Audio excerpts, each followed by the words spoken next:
El huasteco se llamaba el último caballo que tuvo el doctor en Papantla.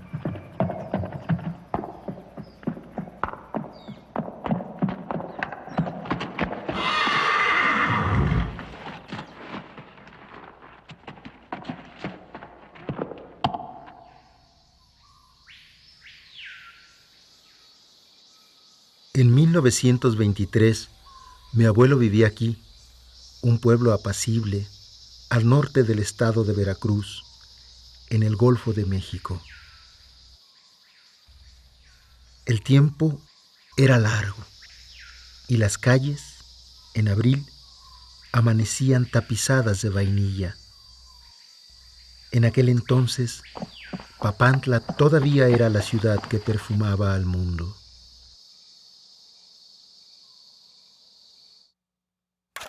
La esposa de mi abuelo se llamaba Remedios, y en esos días eran padres de Julio, de Pablo, que a los 34 años se convirtió en mi padre, de la tía Amparito, que luego fue muy bailadora, de la tía Carmen, que como lo demuestra esta foto, también bailó, y estaba el tío Juan Manuel, el último de los varones.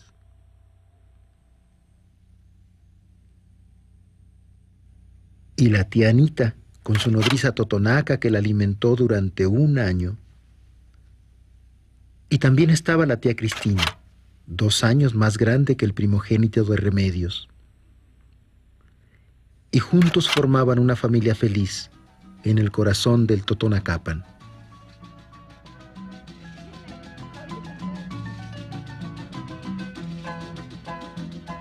El de Reyes era un día particular. Cada año se repetía el ritual, se renovaban los juguetes y se bebía chocolate. Era un día para los niños. Criar niños, decía la tía Chana, que nunca se casó, era prolongar la propia infancia.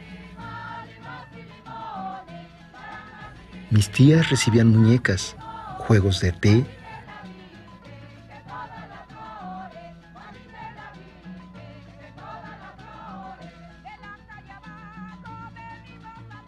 mi papá y sus hermanos, Juan Manuel y Julio, caballitos, relojes, borregos, libros para todos.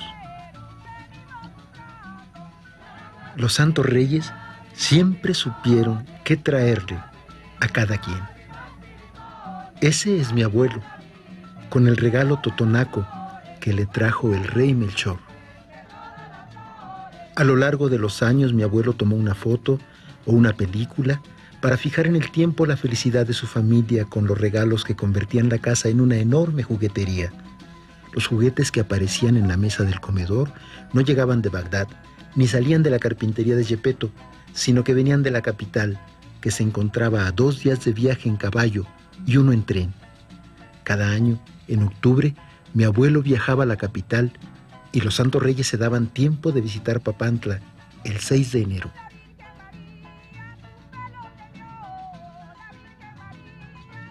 Este es mi padre, cuando tenía 7 años, en una fotografía tomada en la Epifanía de 1924, fecha en que apareció un juguete cuyas consecuencias todavía no terminan de percibirse. En la vida de todos hay juguetes inolvidables. Y aquel era un juguete inolvidable, un proyector Pathé Baby, modelo 1923, un proyector de 9.5 milímetros, un juguete que llegaría a tener un sitio especial y que iba a ocupar gran parte del tiempo papanteco de estos niños. Octubre 25 de 1923. En respuesta a su grata del mes pasado, tenemos el gusto de enviar a Papantla los datos que solicita acerca del proyector puesto a la venta en estos días, propio para divertir a las familias. El proyector utiliza una película angosta cuya duración es más o menos de 2 minutos y medio y su precio es de 1,75 con 300 vistas y texto en español. El funcionamiento del aparato Pathé es muy sencillo y en unos cuantos minutos se comprende su manejo, con auxilio del instructivo adjunto.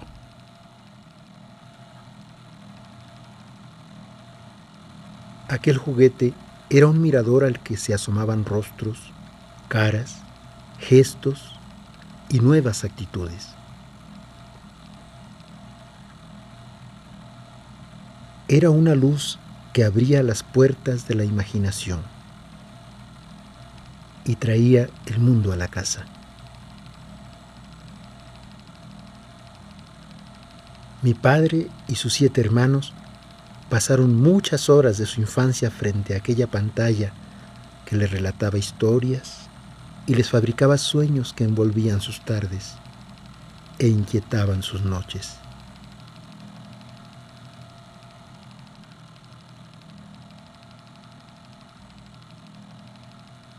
Estimado doctor, de acuerdo a su solicitud, le mandamos las siguientes películas Pathé Baby. La herencia de Bobby, comedia interpretada por Gloria Swanson. Escuela de maridos, una historia que le ayudará a salvar su matrimonio.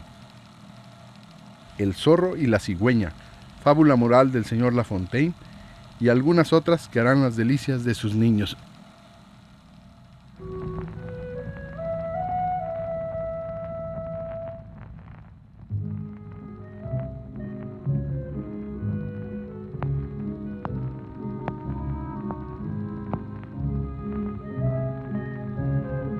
Era un juguete educativo, sin duda.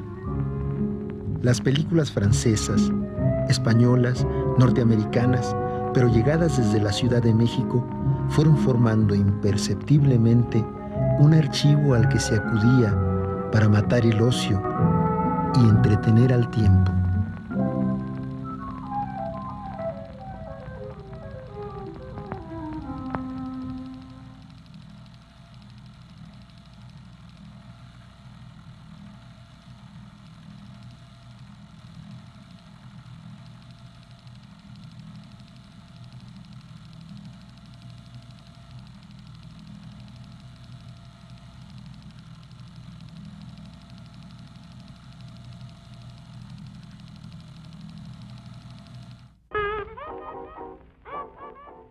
Había un caudal de cintas al que podían acudir los niños y los adultos juntos a mirar la multitud de personajes que desfilaban en Papantla, entre risas, dramas y nuevas enseñanzas para todos.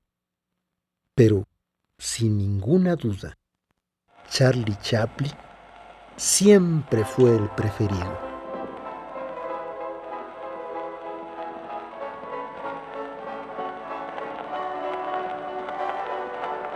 Muchos años después, Pablo, mi padre, que ya andaba por los 21 años, demostraba la influencia de Chaplin en el Totonacapan, bailando con Irma, la novia de mi tío Julio.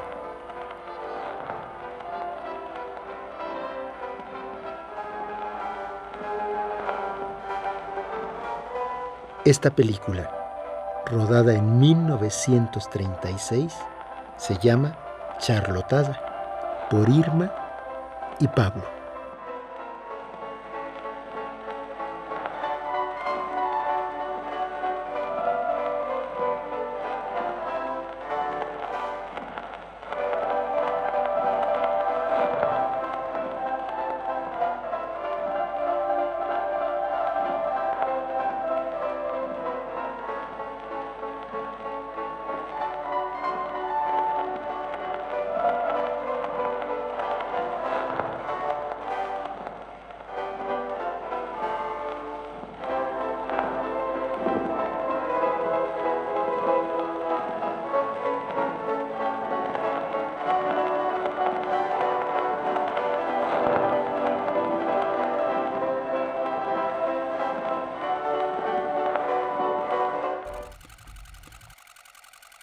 Estimado doctor, nos dirigimos a usted en la ciudad de Papantla para informarle que ya recibimos de la casa matriz en Francia la motocámara Pathé, con la que usted podrá tomar vistas de sus seres queridos, cintas que podrán verse después en su proyector. La cámara tiene el accesible precio de 52 pesos y podemos mandársela en cuanto usted se decida. Lo saludan desde la Ciudad de México sus agentes Latapí y Bert.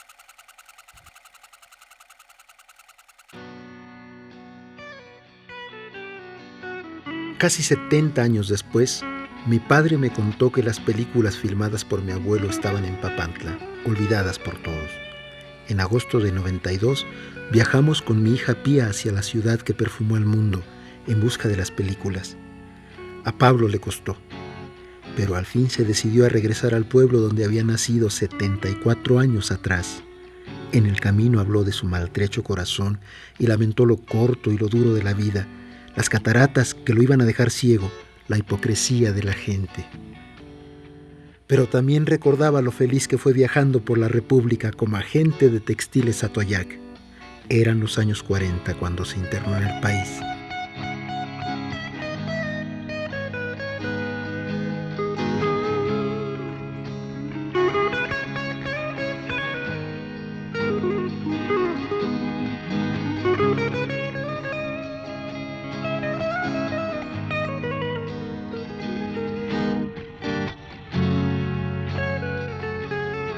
Entonces Pablo conoció el desierto y el Pacífico.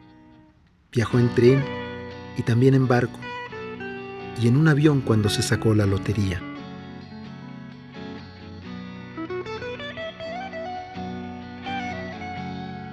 Y en la soledad del hotel, el viajero pensaba en su destino.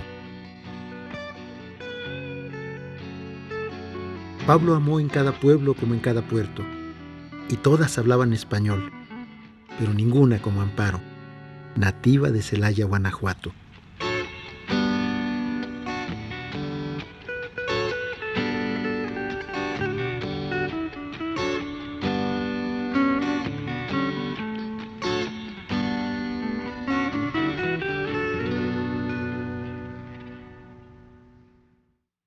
Amparito, escribió mi padre, ya quiero llevarte conmigo a conocer Papantla y el olor de la vainilla.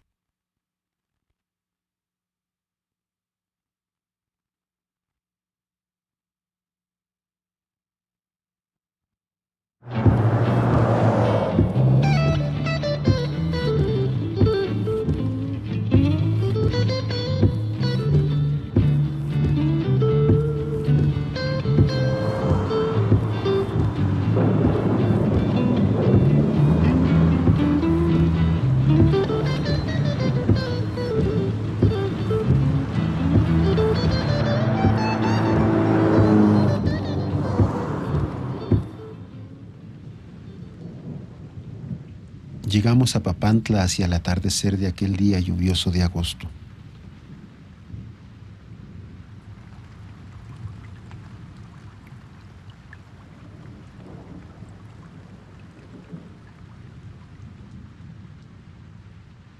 Ir a la casa de mis abuelos siempre fue como visitar a los parientes muertos.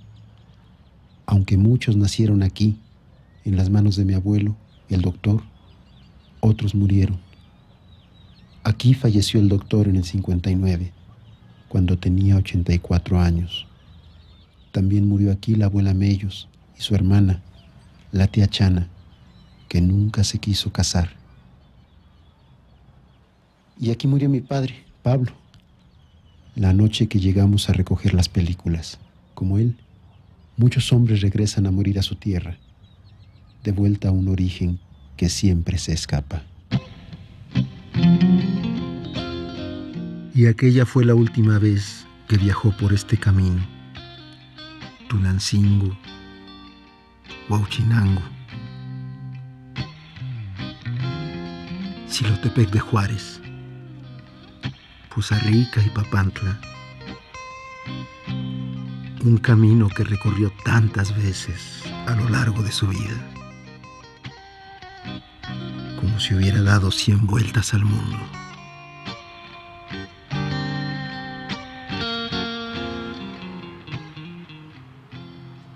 En esta casa siempre se recordó al abuelo. Estaba presente en cada rincón, en las fotos, en las cosas, en los roperos, en las cómodas. Mi abuela se pasó años cultivando el luto y consideró que todo debía quedar como él lo había dejado. Durante mucho tiempo, nadie movió nada de su sitio.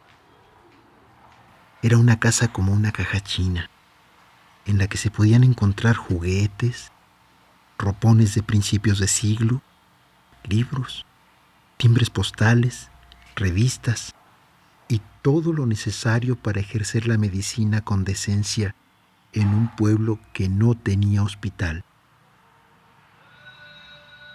Y aquí, en esta casa, la casa paterna, la misma donde aquellos niños perdieron el tiempo frente a la pantalla del cinematógrafo, estaban las películas filmadas por mi abuelo. Y no eran unas cuantas, como había dicho Pablo en su último viaje. Eran más de 300 y abarcaban 15 años en la vida de Papantla.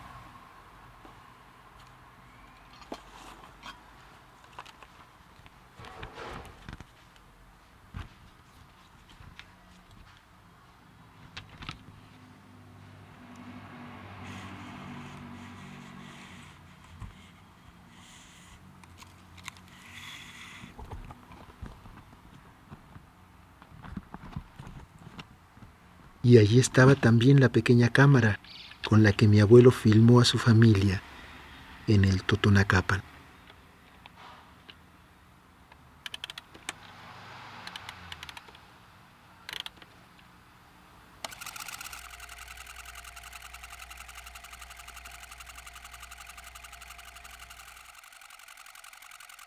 Esta película es la primera que nosotros pudimos ver.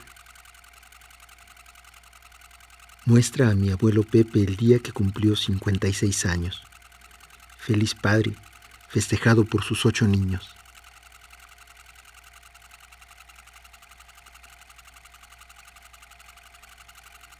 Muchas de las películas estaban desapareciendo y de algunas puede decirse que no quedaban más que fantasmas.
De 1925 a 1940, mi abuelo aplicó su experiencia con la foto fija y se dedicó, además de atender a sus numerosos pacientes, a filmar a sus hijos siguiendo las instrucciones de los folletos Paté, que le recomendaban encuadres y le proponían hacer retratos animados de sus seres queridos.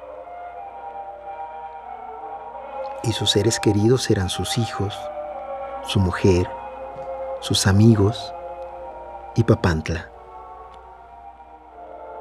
Aquí tenemos a la tía Ana, la quinta de sus hijos con remedios,